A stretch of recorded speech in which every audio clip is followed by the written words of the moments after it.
संतश्रेष्ठ ज्ञानेश्वर माऊली आणि जगद्गुरू संत तुकाराम महाराज यांच्या पालख्यांचे हडपसरमध्ये भव्य स्वागत करण्यात आले।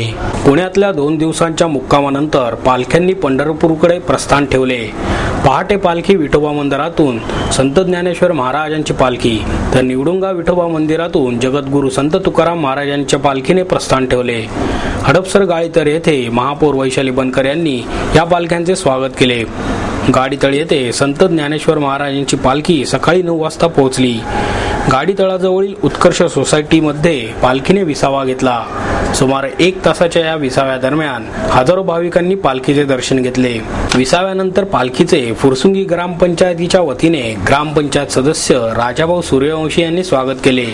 यावेळी कल्पवृक्ष संस्थेचे संस्थापक नानासाहेब सूर्यवंशी, राष्ट्रवादी काँग्रेस हवेलीचे सचिव पंढरीनाथ निवंगुणे आदी उपस्थित होते। बेकराई नगर येथे डॉक्टर सुनील पवार आणि अनिता पवार यांनी वारकऱ्यांना मोफत वैद्यकीय सेवा पुरवली। महिलांसह पुरुषांनी फुगडी खेळत पालखीचे स्वागत केले। त्यानंतर पालखी दिवे घाट मार्गे सासवड येथे मुक्कामाला पोहोचली। तत्पूर्वी घाटाच्या पायथ्याला म्हणजे वडकी नाला येथे पालखीने विसावा घेतला।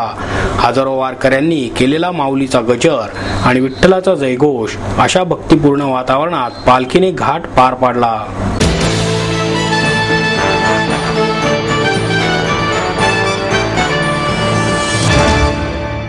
म्हाडा वसाहती सद्यस्थिती आणि पुनर्विकास या विषयावरील चर्चासत्राचे आयोजन करण्यात आले होते।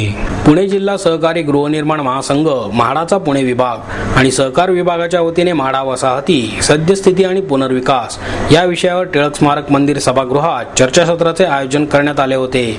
म्हाडाची 2.5 FSI पुनर्विकास योजना, त्यासाठीचे नियम, म्हाडा, महापालिका, सहकार या विभागांचा त्यातील सहभाग, गृहनिर्माण संस्थांना येणाऱ्या अडचणी, योजना राबवण्यासाठी प्रत्यक्ष कराव्या लागणाऱ्या उपाययोजना आदींची सविस्तर चर्चा यावेळी झाली।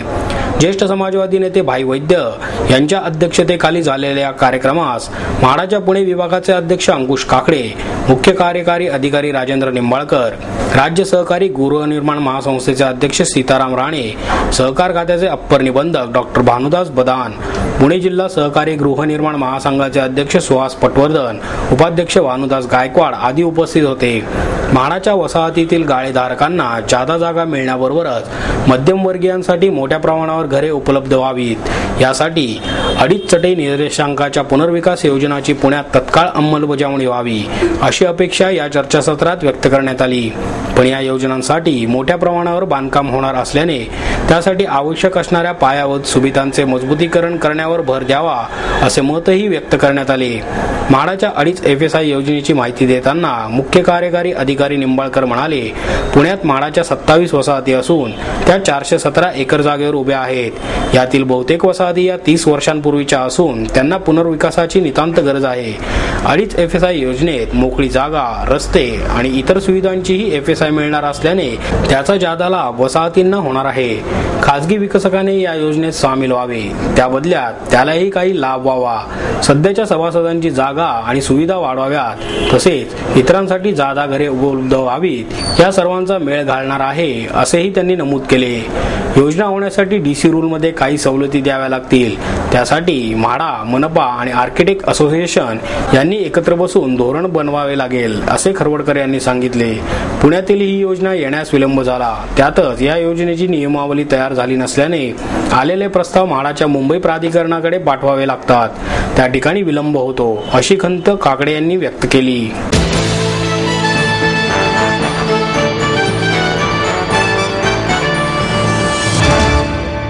रेदून डान्स अकॅडमीचा 6वा वर्धापन दिन उत्साहात साजरा करण्यात आला। सिंहगड रोडवरील रेदून डान्स अकॅडमीच्या 6व्या वर्धापन दिनानिमित्त यशवंतराव चव्हाण नाट्यगृहात विद्यार्थ्यांच्या नृत्य आविष्काराने सजलेला कार्यक्रम नुकताच पार पडला।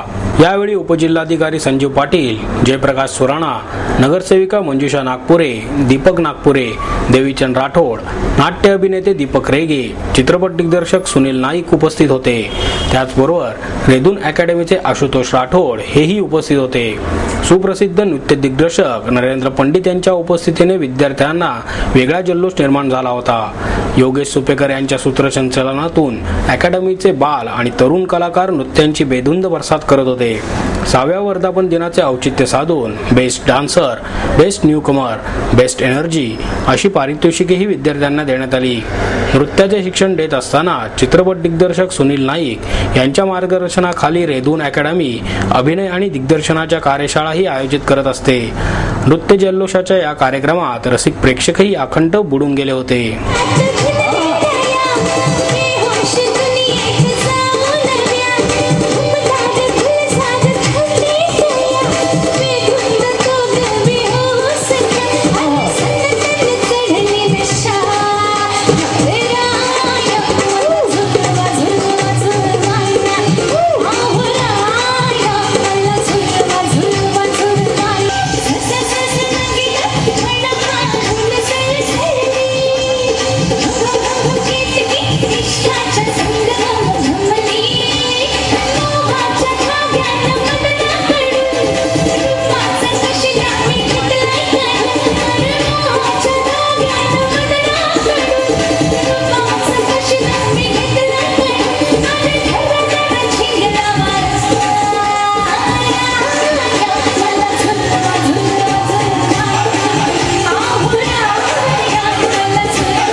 The bureau of energy efficiency या नियामक मंडळाने स्प्लिट रूम एसीच्या स्टार निकषांच्या निकषामध्ये वाढ केली आहे.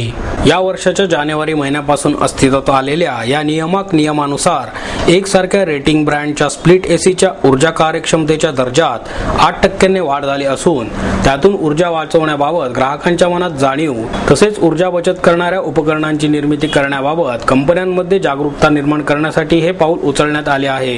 ग्राहकांना प्रशिक्षित करण्याच्या या मोहिमेत अनेक व्यापक घटनांचा समावेश आहे.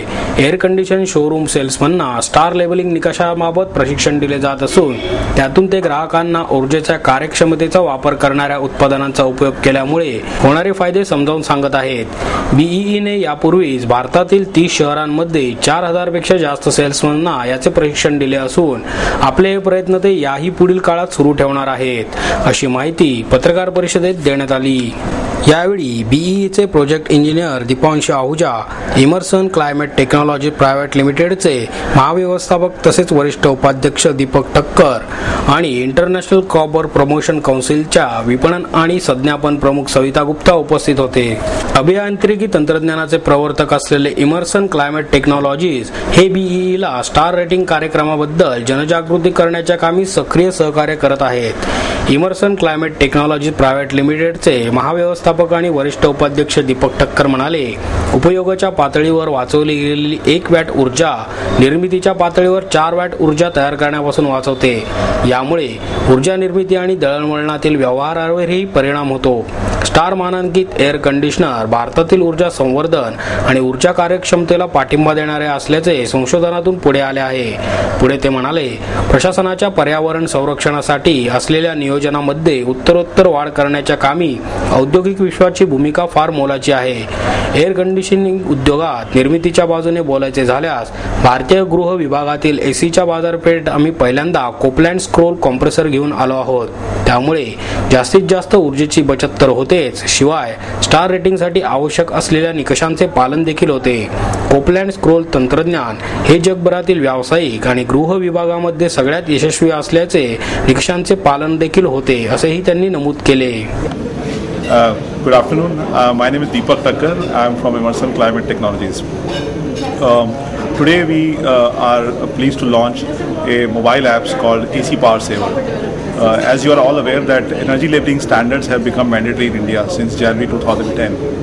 And although the energy labeling standard became mandatory, most of the customers still continue to buy a lower star AC because the cost of the AC was primary factor.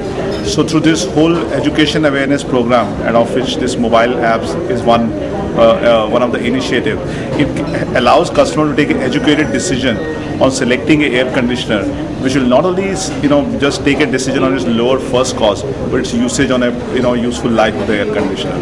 So that's what we launched today.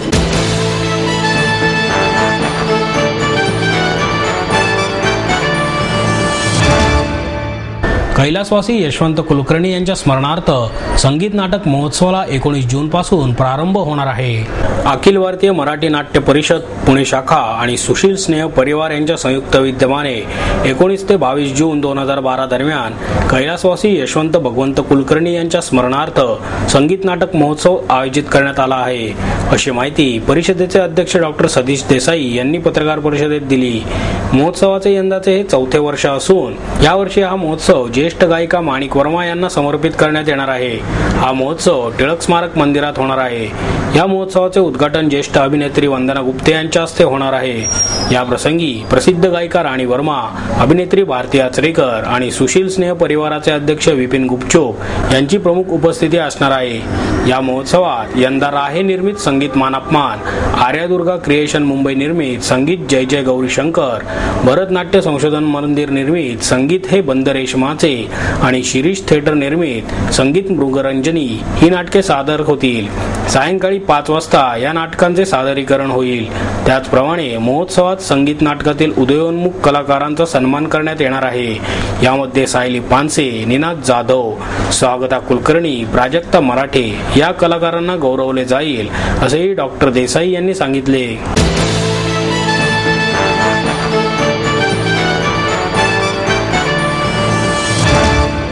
आणि याबरोबरच हे बातमीपत्र संपलं. पुन्हा भेटूया उद्या याच वेळी. नमस्कार.